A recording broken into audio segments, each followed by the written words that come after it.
Hey, what's up, you guys? It's Lily, and this is another Anubis Memoir episode. Today, we'll dive into a very special kind of story, something almost unbelievable.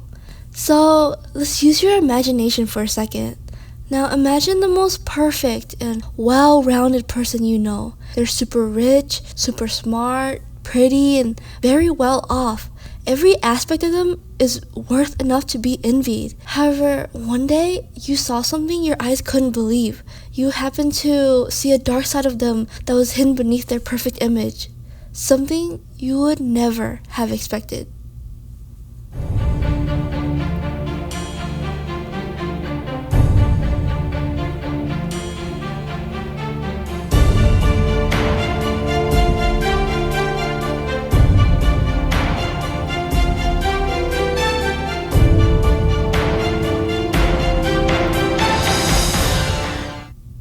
Hey guys, and today we're back with another episode. Today's case is very special because this case so happened to be in my old hometown of Jefferson, Mississippi. And I lived there with my grandparents for a very long time because my parents were always abroad for work. So let me tell you a little bit about our town. The town I lived in was very different in a special way. It was a very small town. Jefferson had majority white residents that had very strict and traditional beliefs. This was a very important factor in this case. The people in the town hardcore judges everyone outside the town, and they were pretty picky on newcomers. They were even judgmental between themselves. Now, Jefferson was not really technologically advanced as most cities around the United States, I would say. It was a very secluded, small town, and everyone knew everyone. And the gossips traveled pretty fast around our town. Because it was a very small town, a lot of people living there would mark prominent figures around the town. By marking, I mean people would especially focus on them a lot, keeping up with those prominent figures and spreading news about them pretty often, something like that. Now, when I was living in Jefferson, a prominent figure in our town was Emily Gerson. Even before I came to Jefferson, she was even more popular in the town when she was younger. I heard that she was very beautiful and was very rich. Because Jefferson was a small town, there weren't as many rich people that would like to live around there. They could be living in larger cities with more technologically advanced systems and housing. But the Gerson were pretty odd and pretty determined to stay here in Jefferson, regardless of their status. And from the surface, there was nothing particularly weird about their family. Emily's father was a wealthy single father of one, while there were no specific details or whereabouts on her mother, but that was not particularly suspicious. Many families only consist of a single father and their children. However, there was something very off about the relationship between Emily and her father, something that the whole town knew. Her father was always especially strict and controlling about her life. She rarely left the house when she was younger because her father was so strict about her schedule and restrictive of who she hung out with. Apparently, she even took online classes her whole life, and she graduated pretty early, which shows that she was pretty much academically competent. But because her father was so strict, she was pretty much ignorant about the outside world. Stuff like slang and new mannerisms wouldn't be normal to her. And so, even though she was locked up in her house most of the time, she was still pretty popular with the men in the town. However, her father would still not let her meet or talk to any men besides himself or their butler. She barely had connections with the opposite gender for her whole life. Not only was that concerning to the people of the town, the fact that she was rarely seen outside was a very big concern. Many people began to be curious about this mysterious rich girl that never stepped a foot outside. I think it is almost mentally concerning. When you're staying up, locked up inside your house without a clue about the outside world, you would get curious eventually, right? Or something inside you would make you want to escape this prison. She would be locked up inside her house by her father, completely isolated from existence. She must have dealt with some trauma as she did not have a normal childhood as everyone else did. Not only do I think there's trauma from her father, but the fact that she had to keep up the pretense because she was supposed to be this perfect figure in her town probably made her very stressed about her reputation. Maybe even her father somewhat pushed along this narrative of having a perfect reputation to her that caused this. The thing is, I am always curious about why why they didn't call CPS on her father. But from the reports and in the interviews, people were definitely curious, but it seemed that they were very reserved when it comes to taking action for others in Jefferson. And because her father had such a high position in society, they probably couldn't necessarily take any random action. Okay, so another thing began to be concerned for the people in Jefferson. Emily has reached the age of 27, but she has yet to have a boyfriend. She has not dated, had not talked to any guys her age. Why would she not date? It's not like she's unable to. She's very popular, rich, and super pretty. There were guys lining up for her in that town. Why would she not even talk to a single guy? Yet again, it was because of her father. The whole town knew that even when Emily was a full adult, her father still restricted her from living her life. Many people even assumed that it was because nobody was perfect enough for her. One day, she heard a knock on the door around Sunday afternoon at 1:03 p.m. by the police. The police reported that her father had passed away. Without saying a single word, she closed the door and simply left. When her neighbors and some of her father's friends came to offer condolences, they reported that she didn't have an ounce of grief on her face. They said that she was dressed normal and said that her father wasn't dead without a single expression. Of course, her neighbors were concerned, but they didn't think that this was particularly weird in any way. It was normal to be in denial when your family passed away, right? Okay, so a few days have passed, but she didn't claim her father's dead body yet. Many authorities and close family friends would convince her to claim the body and give him a proper burial. However, she never accepted his death until one day she broke down and finally decided to bury her father's dead body. Now, when your whole life revolves around one person, their death definitely won't come as easy, especially since Emily was only restricted to interacting with her father and butler. She probably had never seen the world outside of her home, which comes to a bigger impact on her future. I remember my grandparents told me that the community was kind of relieved that Emily's finally gained freedom through her father's death. Now, of course, they were sad about his death. He was a very prominent figure in their society. However, Emily receiving freedom was a very good thing since her father was too strict and too harsh on her life. You would think that this might be the perfect turning point in her life, right? She would fall in love with a perfect man or reach new success with her work and venture out into the world.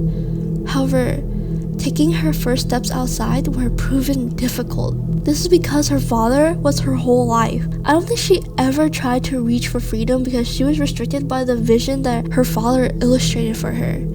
She clung onto this image so strongly, and I think it was very hard to let go. Now, let's speed up a few years in her life. News spread around that Emily Grierson finally found a lover. It was very exciting for the town as they tried to figure out who this mysterious man is. It wasn't that hard to see what this man looks like since Emily was pretty open about their new relationship. The man by the name of Homer Barron was Emily's new lover. Now, an important factor to consider is that Homer Barron was a foreigner from South America. As I said before, Jefferson was not really a diverse town and they had pretty strict traditional standards. So having this foreigner come in and date their most respected girl in town would definitely involve some racist and nasty remarks among the people. Regardless of the criticisms though, Emily Grierson still pursued a relationship with Homer. Now, Homer Barron had a very strong and unique personality. He was often seen at bars throughout town, and word spread that he might be a homosexual. Homer was pretty extroverted and hung out with a lot of big crowds throughout town. He was very big on clubbing and partying. However, when it comes to Emily, the town could see that their relationship was not that bad. They often have dates all over town, and many people saw them throughout their dates. Now, at this point, she coincidentally had two cousins visiting her that was known for their disapproval of Homer Barron. But still, Emily didn't pay any mind to it. This is where everything started. When Homer Barron was at clubs and parties, he would often tell his acquaintances that he's not the type of person to marry, and that he doesn't really like to be attached to one specific person. Now, this is somewhat suspicious. As we can see, Emily is a pretty serious woman. She's not really the type to have flings. But somehow, the town was convinced that Emily could somehow persuade him into marrying her since she was rich and he really had nothing to lose. But this topic of marriage seemed to break Emily's last straws. According to her purchase record, on June 17th, she had a record of purchasing arsenic from online. Now, when you think about arsenic, there aren't that many things you can do with it in a simple household like that.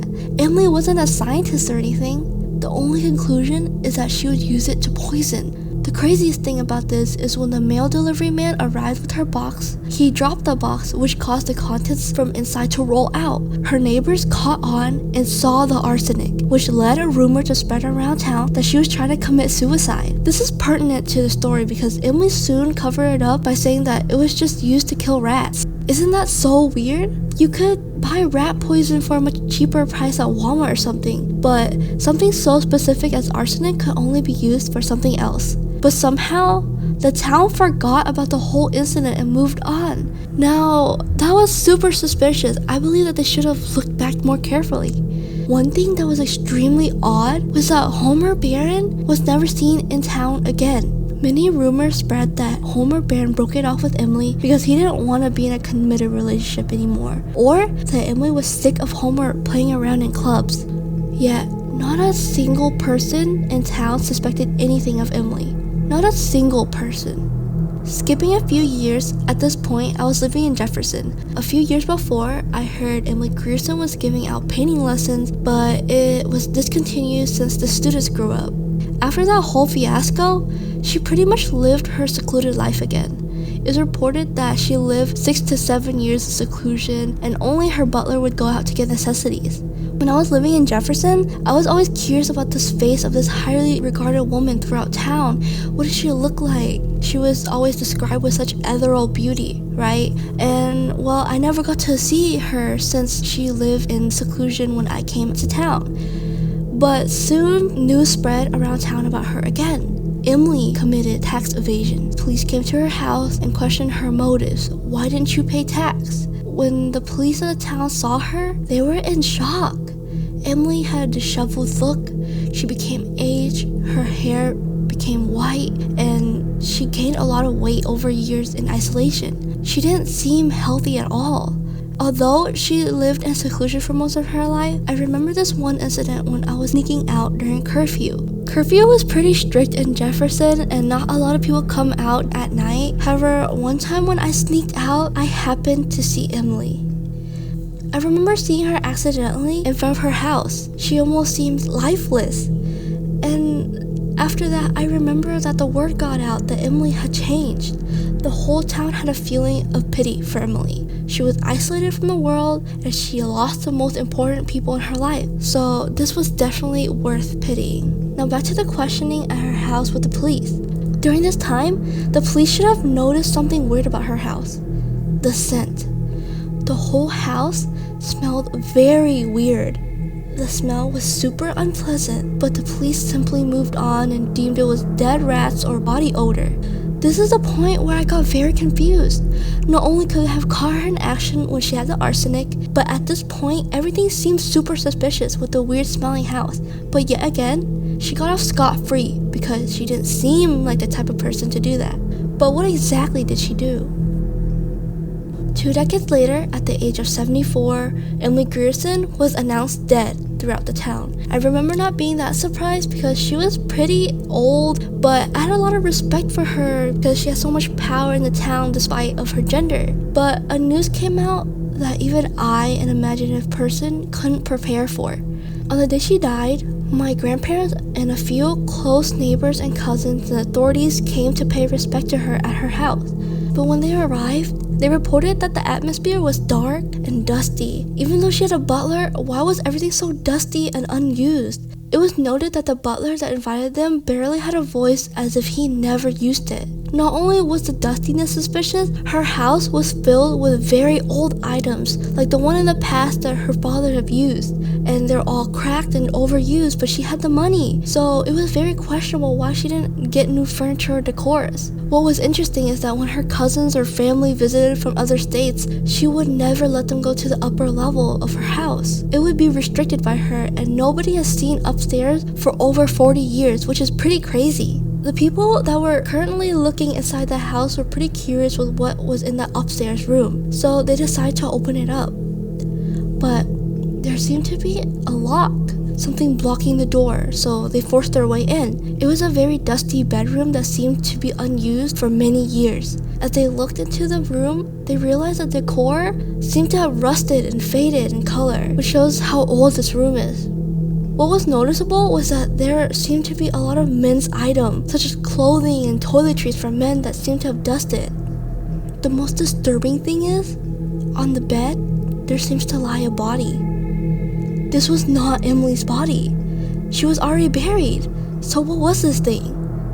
It was Homer Barron's dead, rotting body.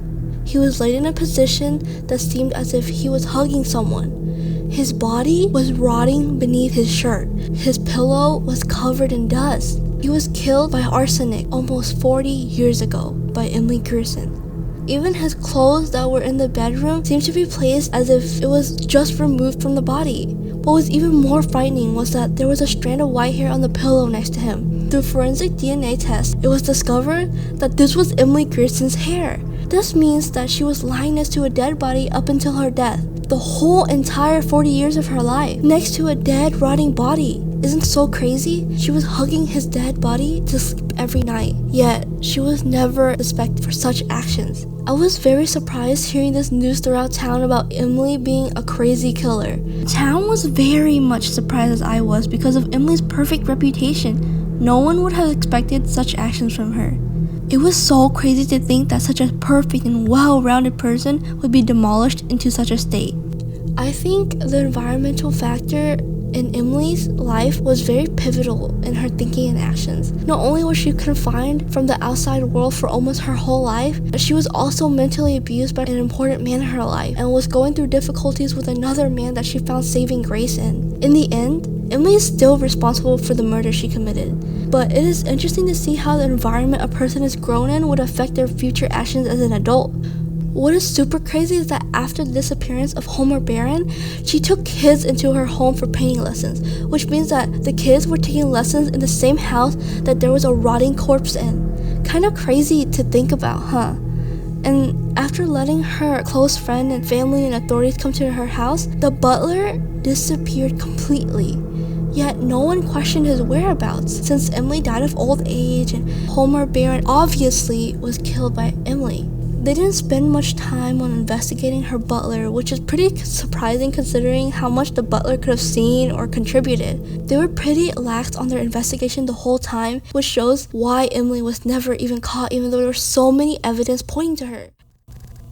Well, that's it for the story today, guys. It was honestly such a throwback and a traumatic experience to think about sometimes, but it was the very first case I had gotten a chance to see unfold right before my eyes, so it was very special in a way. Thank you so much for listening, and I'll see you guys next time.